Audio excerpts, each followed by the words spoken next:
I watch a new film every other day. Follow along for recommendations and reviews. Today, I just finished watching the movie titled "Where Is Mr. Right?" that is showing on Prime Video.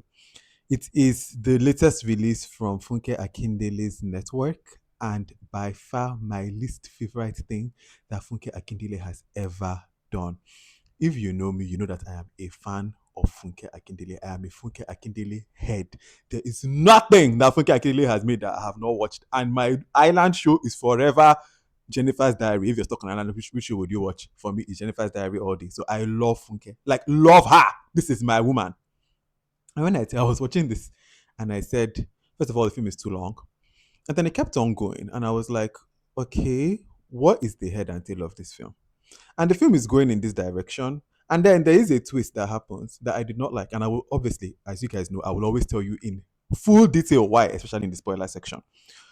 It happens and I don't really like it. But then, especially the last scene of this film where it now ultimately ends, is where I just said, absolutely not for me. And on a personal level, I did not like this at all. I'm not going to really give you spoilers in this. I'm not going to give you any spoilers in this non-spoiler section because you should go and watch it and make up your own mind about it. But before we start talking about this film with spoilers, I want to talk about something just as per conversation.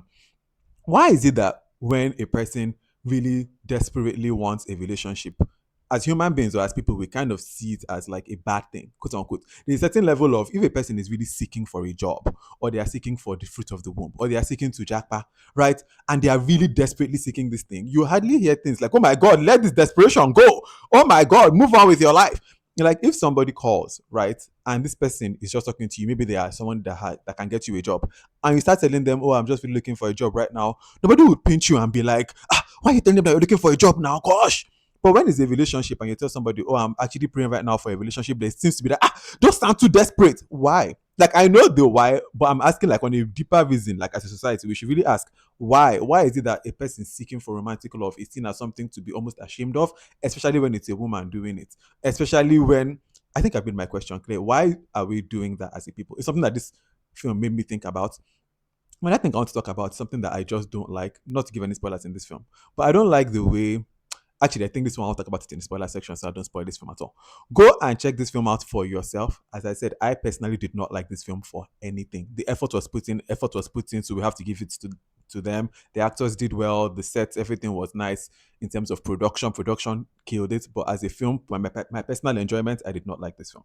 For those of us who have watched this film, spoilers ahead in three, two, one. Let us go. All right, now we're in the spoiler section. Please, if you're going to write a comment that has spoilers, just write spoiler alert before you write your comment so that we don't spoil it for people that have not yet watched it. All right, let's start this thing.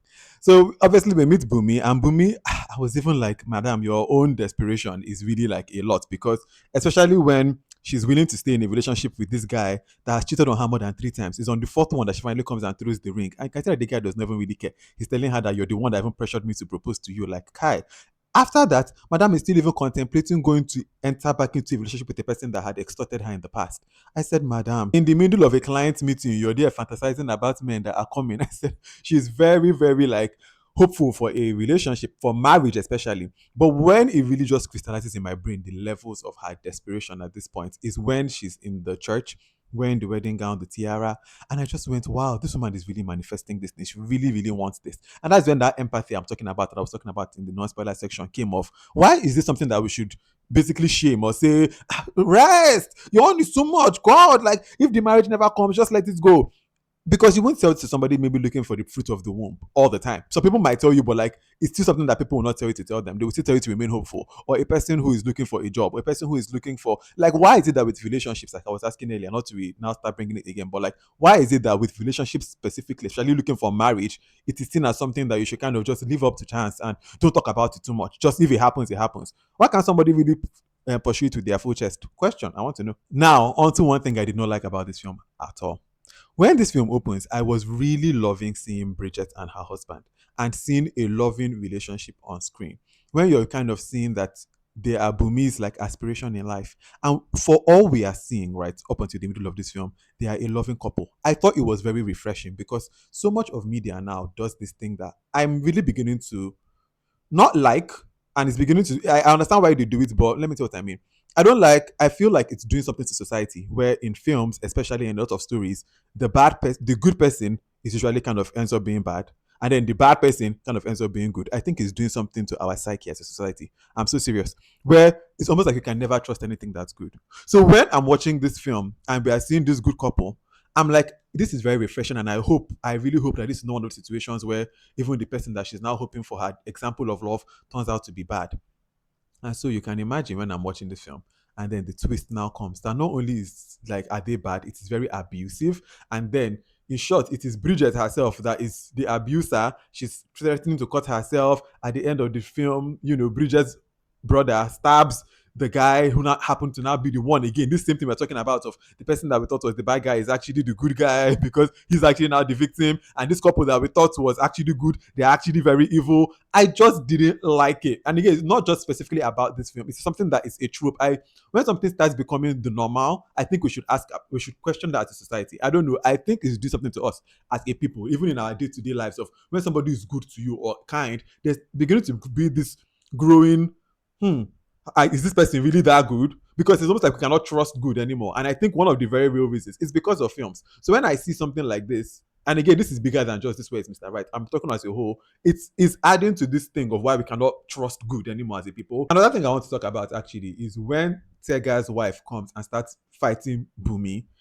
Bumi does not know that Tega is married. And people in relationships that go and attack the other person, or not the other guy, the other woman, why? Like, why aren't you attacking your own past that entered the marriage with you? Because in this case, for example, we know that Bumi did not even know that Tega was married. Now, this woman, Tega's wife, come to come and start fighting this woman. What if the Bumi had beat you too? Why are you fighting the woman that you don't know? Can't beat your married person, your partner.